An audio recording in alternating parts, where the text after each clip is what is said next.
Hero एक ऐसा नाम जो रोड पर चल रही टू व्हीलर्स में हर सेकंड आपको दिख जाएगी। लेकिन क्या आपको पता है कैसे एक गरीब किसान के बेटे ने साइकिल के पार्ट्स बेचने से लेकर दुनिया की सबसे बड़ी बाइक बनाने वाली कंपनियों में अपनी पहचान बनाई? कैसे एक छोटे से कस्बे से शुरू हुआ ये सफर इतनी ऊंचाइयों तक पहुंचा? वैसे तो होंडा ने इस कंपनी के साथ में गद्दारी की, लेकिन फिर भी हीरो आज उससे आगे कैसे निकल गया, सब कुछ हम बहुत डिटेल में जानने वाले हैं आज की इस वीडियो में। क्योंकि ये सिर्फ एक बिजनेस स्टोरी नहीं बल्कि एक ऐसा सफर है जो किसी को भी इंस्पायर कर सकता है।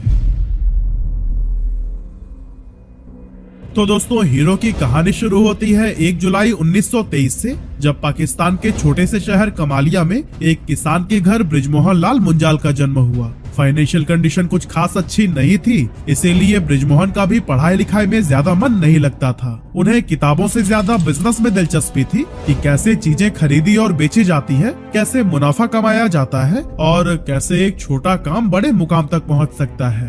पिता के लाख समझाने के बावजूद बृजमोहन ने बीच में ही पढ़ाई छोड़ दी और काफी कम उम्र में ही छोटे मोटे बिजनेस शुरू कर दिए। लेकिन इससे पहले कि वो कुछ बड़ा कर पाते, साल 1947 आ गया। अब देश को आजादी तो मिल गई, लेकिन इसके साथ ही आया बंटवारे का दर्द। बृजमोहन लाल मुंजाल का परिवार भी अपना सब कुछ छोड़ छाड़ कर कमालिया से पंजाब के लुधियाना आकर बस गया। लेकिन लुधियाना में जिंदगी आसान नहीं थी, न पैसा था न रोजगार। लेकिन इन मुश्किल हालातों में भी बृजमोहन ने हार नहीं मानी और यहीं पर एक छोटी सी दुकान खोलकर साइकिल के पार्ट्स बेचने लगे। उस टाइम इंडिया में साइकिल पार्ट्स ज्यादातर इम्पोर्टेड होते थे, क्योंकि देश में मैन्युफैक्चरिंग टेक्नोलॉजी मौजूद ही नहीं थी और पूरा सप्लाई चेन ब्रिटिश एजेंसीज के कंट्रोल में था। अब भले ही आजादी के बाद से एजेंसियां इंडियंस के हाथों में आ गई थी, लेकिन उनका काम करने का तरीका सेम अंग्रेजों जैसा ही रहा, क्योंकि ये लोग इंडियन व्यापारियों को अपनी मनमानी शर्तों पर पार्ट सप्लाई करते थे। खैर, इन सभी प्रॉब्लम्स को फेस करते हुए ही सही, लेकिन बृजमोहन मुंजाल साइकिल पार्ट्स का बिजनेस करते रहे। लेकिन फिर उन्हें एक नया आइडिया आया कि क्यों ना अपने बिजनेस में टायर्स और ट्यूब्स को भी ऐड कर लिया जाए। इसके लिए उन्होंने अपने भाई ओम प्रकाश को डनलॉप कंपनी के ऑफिस में भेजा, जो कि उस टाइम पर टायर और ट्यूब्स का सबसे बड़ा ब्रांड था। लेकिन वहाँ जो हुआ उसने उनका पूरा नजरिया ही बदल दिया। असल में ओम प्रकाश को मैनेजर से मिलवाने के लिए 2 दिनों तक इंतजार कराया गया और इस एक्सपीरियंस ने बृजमोहन मुंजाल को सिखाया कि अगर वो दूसरों पर डिपेंडेंट रहेंगे तो फिर कभी भी ग्रो नहीं कर पाएंगे। इसीलिए उन्होंने खुद प्रोडक्शन के फील्ड में उतरने का फैसला लिया। लेकिन जैसे ही उन्होंने अपने भाइयों को बताया कि अब वो खुद ही साइकिल पार्ट्स को मैन्युफैक्चर करेंगे, तो सबसे बड़ा सवाल यही उठा कि टेक्नोलॉजी कहाँ से आएगी और इन्वेस्टमेंट कौन करेगा। क्योंकि पार्ट्स बनाने के लिए सबसे पहले टूल्स और डाइस तैयार करनी पड़ती और सबसे बड़ा प्रॉब्लम इस फील्ड में ब्रिटिश एजेंसीज की मोनोपोली जो थी। बृजमोहन मुंजाल को पता था कि ये एक हाई रिस्क डिसीजन है, लेकिन फिर भी उन्होंने आगे बढ़ने का फैसला किया। पर दोस्तों, असली चैलेंज तो अभी बाकी ही था, गवर्नमेंट से लाइसेंस हासिल करना। असल में उस समय इंडिया के अंदर मैन्युफैक्चरिंग बिजनेस करने के लिए गवर्नमेंट से लाइसेंस लेना मैंडेटरी था और बिना सही कनेक्शन के ये मिलना लगभग असंभव ही माना जाता था। ऐसे में इस लाइसेंस के लिए मुंजाल भाइयों ने कई बार दिल्ली के चक्कर लगाए, सरकारी दफ्तरों में गए, ऑफिसर्स से मिले और लगातार कोशिश करते रहे। और फिर उनकी मेहनत का नतीजा ये निकला कि 1956 में आखिरकार उन्हें मैन्युफैक्चरिंग लाइसेंस मिल गया, जिसके बाद 50,000 रुपए का लोन लेकर हीरो साइकिल्स की शुरुआत हुई। अब दोस्तों, लाइसेंस तो मिल गया, लेकिन साइकिल पार्ट्स बनाने के लिए मुंजाल भाइयों के पास ना कोई बड़ी फैक्ट्री थी, ना कोई एडवांस टेक्नोलॉजी और ना ही कोई बड़ा इन्वेस्टर सपोर्ट। फिर भी उन्होंने जुगाड़ लगाया और अपने घर के पिछले हिस्से में एक छोटा सा सेटअप बनाकर 2 वर्कर्स और एक सुपरवाइजर के साथ में काम शुरू कर दिया। हीरो साइकिल्स का पहला प्रोजेक्ट था बाइक फोर्क, जिसे एटलस कंपनी को सप्लाई किया जाना था।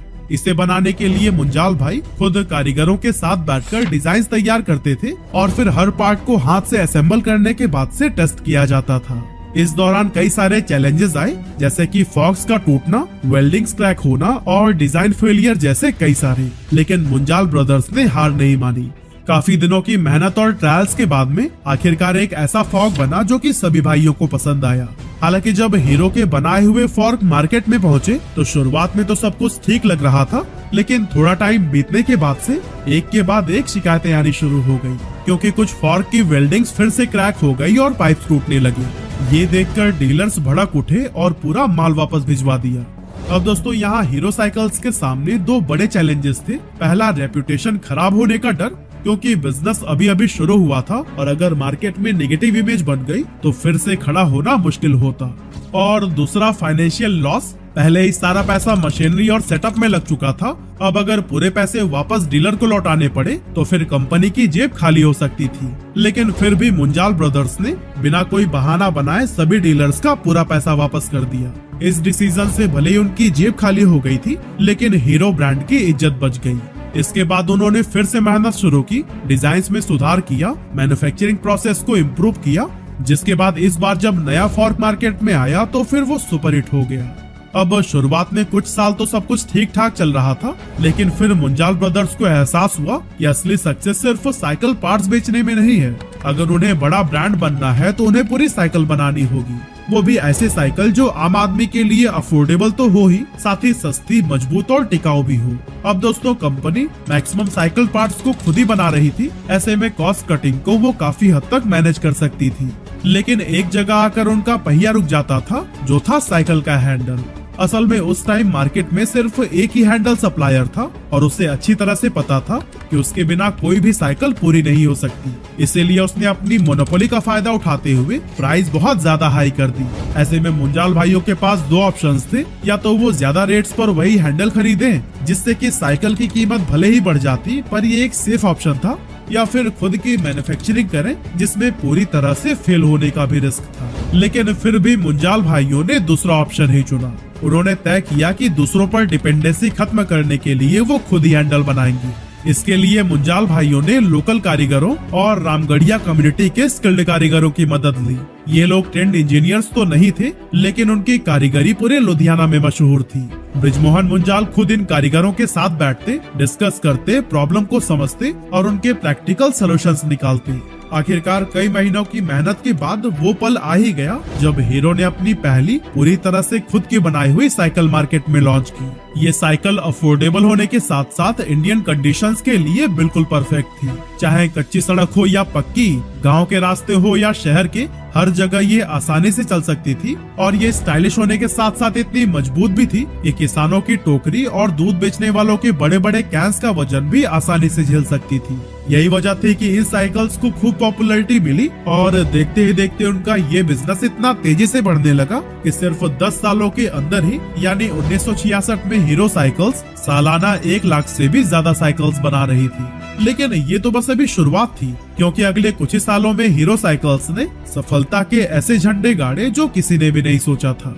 क्योंकि जो कंपनी कभी एक दिन में सिर्फ 25 साइकिल्स बनाती थी, 1980s तक वो हर दिन 19,000 साइकिल्स बनाने लगी। और दोस्तों, 1986 में तो उन्होंने इतिहास ही रच दिया, जब हर साल 22 लाख से ज्यादा साइकिल्स बनाने के साथ ही हीरो साइकिल्स का नाम Guinness book of world records में दर्ज हो गया। क्योंकि हीरो सिर्फ भारत ही नहीं बल्कि दुनिया की सबसे बड़ी साइकिल बनाने वाली कंपनी बन गई थी। धीरे धीरे हीरो साइकिल्स ने अपना कारोबार मिडिल ईस्ट, अफ्रीका, एशिया और यूरोप की 89 कंट्रीज तक फैला लिया था। लेकिन इसी एक्सपेंशन के दौरान बृजमोहन लाल मुंजाल ने एक नई अपॉर्चुनिटी देखी। असल में मुंजाल जी ने जब इंटरनेशनल मार्केट को ऑब्जर्व किया तो उन्होंने देखा कि दुनिया में मोटरसाइकिल्स की डिमांड तेजी से बढ़ रही है। भारत में भी लोग अब साइकिल की जगह मोपेड और मोटरसाइकिल्स की ओर शिफ्ट हो रहे थे। लेकिन उस टाइम इंडियन मोटरसाइकिल मार्केट पर रॉयल एनफील्ड, जावा, राजदूत और बजाज जैसे कुछ गिने चुने कंपनियों का ही दबदबा था। लेकिन इनमें एक बड़ी प्रॉब्लम थी, या तो ये बाइक्स बहुत महंगी थी या फिर माइलेज के मामले में बिल्कुल बेकार। यही वो मोमेंट था जब मुंजाल जी को एक बड़ा मौका दिखा। उन्होंने सोचा कि अगर हीरो एक ऐसी मोटरसाइकिल बनाते जो सस्ती हो, मजबूत हो और माइलेज भी जबरदस्त दे, तो वो मार्केट को पूरी तरह से डिसरप्ट कर सकते थे। लेकिन इस प्लान में सबसे बड़ी प्रॉब्लम ये थी कि हीरो के पास बाइक का इंजन बनाने की टेक्नोलॉजी ही नहीं थी। असल में उस टाइम पूरे इंडिया में कोई भी कंपनी खुद से इंजन डेवलप नहीं कर सकती थी। अब अगर हीरो को मोटरसाइकिल इंडस्ट्री में एंट्री करनी थी तो उन्हें किसी बड़ी इंटरनेशनल कंपनी के साथ में पार्टनरशिप करनी पड़ती ताकि वो उनकी टेक्नोलॉजी का यूज कर सके। लेकिन सवाल ये था कि पार्टनरशिप आखिर किसके साथ की जाए। इसी दौरान जापान की leading automobile company Honda global level पर काफी तेजी से पॉपुलर हो रही थी। 1980s तक होंडा का market presence Japan, America, Europe, south east Asia और लैटिन अमेरिका तक फैल चुका था, लेकिन इतनी बड़ी सफलता के बावजूद वो इंडियन मार्केट में एंटर नहीं कर पा रही थी।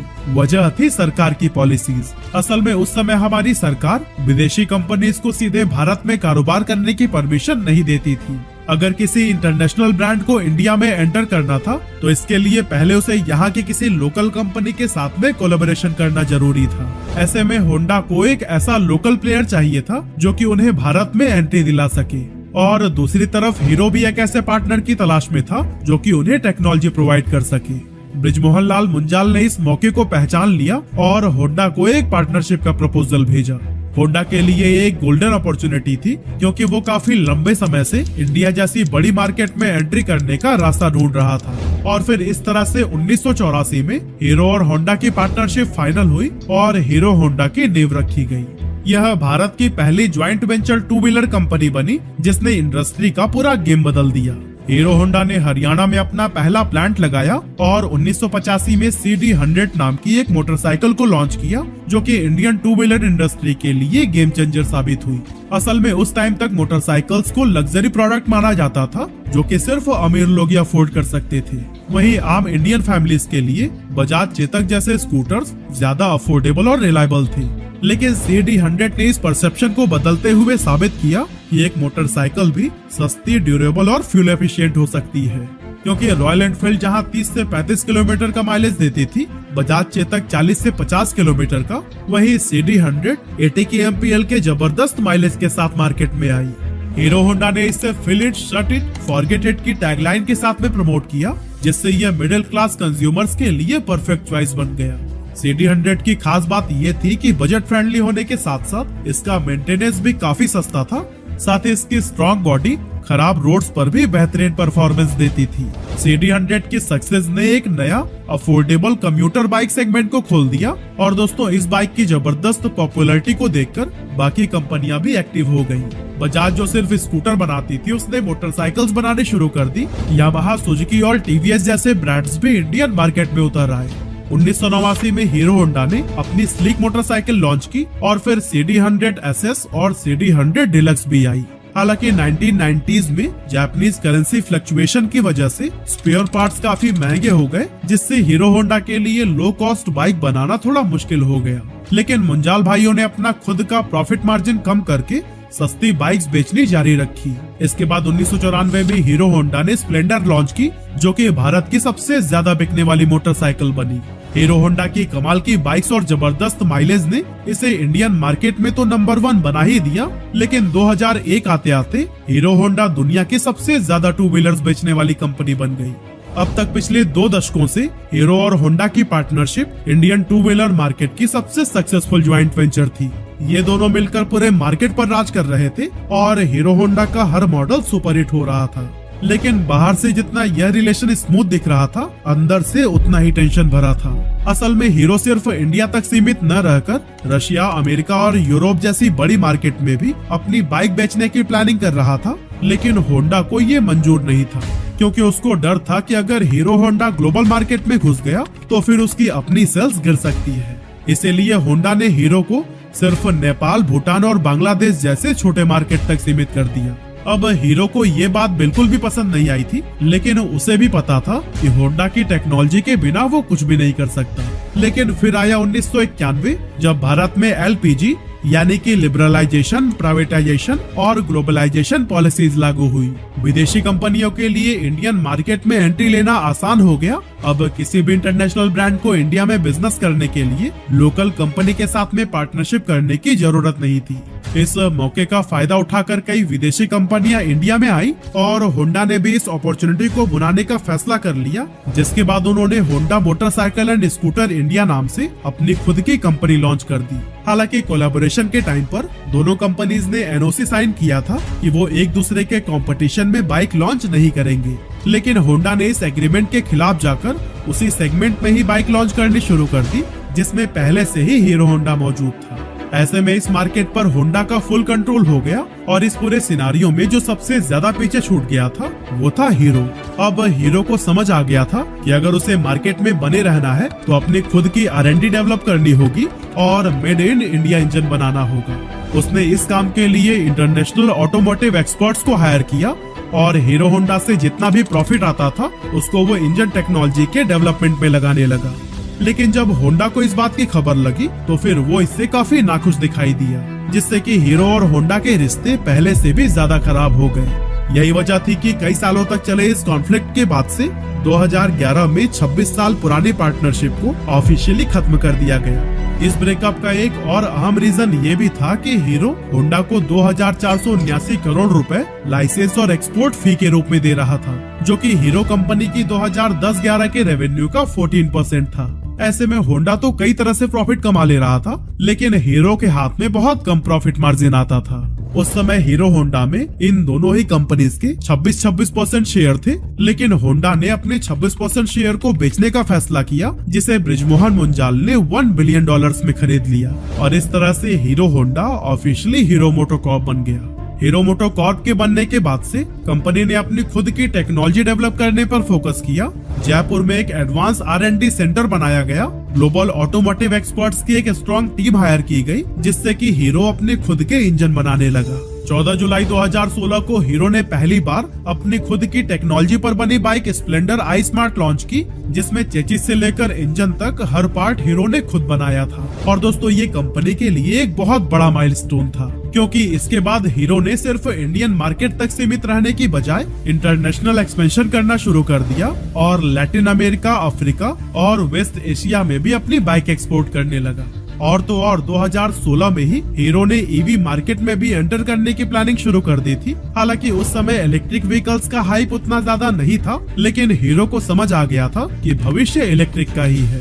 इसीलिए कंपनी ने एथर एनर्जी में 30% स्टेक बाय किया, ताकि फ्यूचर में इलेक्ट्रिक सेगमेंट में भी अपनी जगह बना सके। इसके बाद हीरो मोटोकॉर्प ने 1 मई 2019 को इंडिया में X+200 एडवेंचर मोटरसाइकिल लॉन्च की, जो कि रॉयल एनफील्ड हिमालयन को टक्कर दे रही थी।